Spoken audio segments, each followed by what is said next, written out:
بسم اللہ الرحمن الرحیم۔ سورہ حاصل کے ایک ویڈیو اسکالر اپنی کتاب مقامات کے صفحہ 238 پر داڑھی کے حوالے سے عجیب انکشاف کرتے ہیں۔ کہتے ہیں یہ دین کا کوئی حکم نہیں ہے۔ ہمارے نبی محمد رسول اللہ صلی اللہ علیہ وسلم داڑھی بڑھانے کا حکم دے کر اس کو دین قرار دے رہے ہیں، شریعت قرار دے رہے ہیں، اور 15ویں صدی میں ہمارا میڈیا اسکالر اس کو یہ کہہ رہا ہے کہ یہ دین کا حکم نہیں ہے، اور لوگوں نے اسے دین میں داخل کر دیا جو دین سے متعلق نہیں ہے۔ نبی اکرم صلی اللہ علیہ وسلم کی انہی تعلیمات کی روشنی میں تمام صحابہ کرام رضوان اللہ تعالی علیہم اجمعین نے داڑھی رکھ کے اپنے نبی کی مشابہت کی اور مجوس اور مشرکین کی مخالفت کی۔ حضرات تابعین، تبع تابعین، پہلی 3 صدیوں کے لوگ جو خیر القرون ہیں، حضرات ائمہ، حضرات علماء، حضرات صلحاء، حضرات اولیاء، حضرات فقہاء، حضرات محدثین اور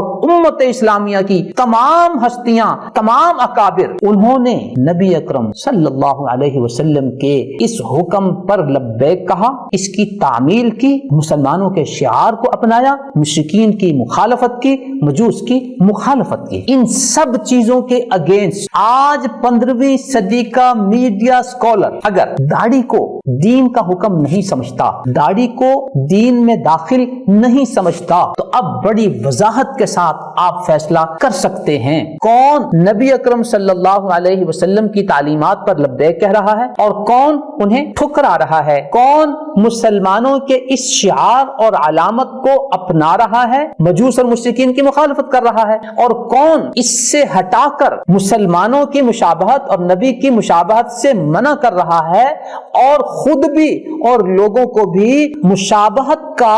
حکم دے رہا ہے، ادھر لے جا رہا ہے۔ کن کی مشابہت؟ مشرکین اور مجوس کی۔ داڑھی رکھنا نبی کی مشابہت، مجوس اور مشرکین کی مخالفت، داڑھی نہ رکھنا نبی کی مخالفت اور مشرکین اور مجوس کی مشابہت۔ تو اس ساری صورتحال سے آپ کے سامنے داڑھی کی حیثیت مقامات صفحہ 237، مقامات 238 کی ایک ایک لائن، ایک ایک لفظ کے حوالے سے میں نے آپ کے سامنے پیش کر دی۔ محترم سامعین، میں نے اپنے موصوف میڈیا اسکالر کی مختلف کتابیں، خاص طور پر میزان اور مقامات کا بغور مطالعہ کیا۔ آج میں نے جو نمونہ آپ کے سامنے ان 2 صفوں کا پیش کیا کہ کس طرح انہوں نے ایک ایک سطر اور ایک ایک لفظ میں اپنا مخصوص تصور ایک زہریلے انداز میں پیش کیا ہے اور امت کو اسلامی تعلیمات سے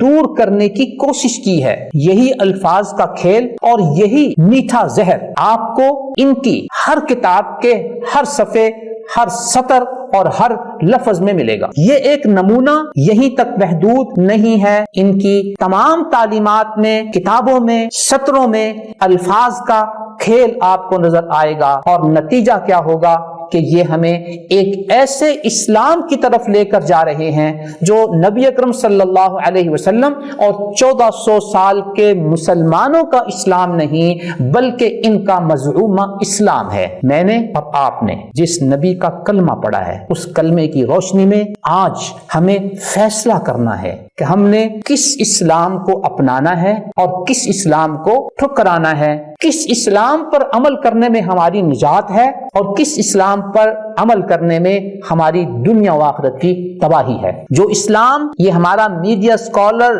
ہمیں اپنے لیکچرز، اپنی میڈیا گفتگو اور کتابوں میں پیش کر رہا ہے، یہ امت اسلامیہ کا اسلام نہیں، یہ مستشرقین کا اسلام ہے، ان کا اپنا مزعومہ اسلام ہے، اور آج کی گفتگو سے یہ ساری کی ساری حقیقت کھل کر اور نکھر کر آپ کے سامنے آ گئی۔ اب میں اور آپ اللہ تعالیٰ سے دعا کریں کہ اللہ رب العزت ہمیں اس اسلام سے وابستہ رکھے جو نبی اکرم صلی اللہ علیہ وسلم کے پاس سے ہمیں ملا اور صحابہ اور امت کے ذریعے ہم تک پہنچا۔ آج 15ویں صدی میں جو مستشرقین کا اسلام یہ میڈیا اسکالر ہمیں دے رہا ہے، اس اسلام سے بچنے کی قدم قدم پر ہمیں توفیق عطا فرمائے اور ایسے افکار سے ہماری حفاظت فرمائے جن پر عمل کرنے سے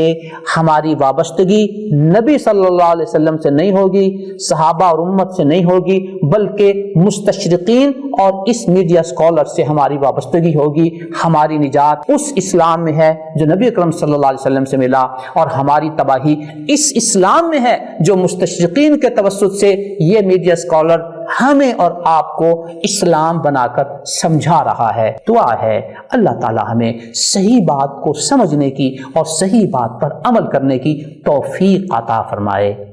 آمین۔ نظروا للطيبة ونور طه يسطعون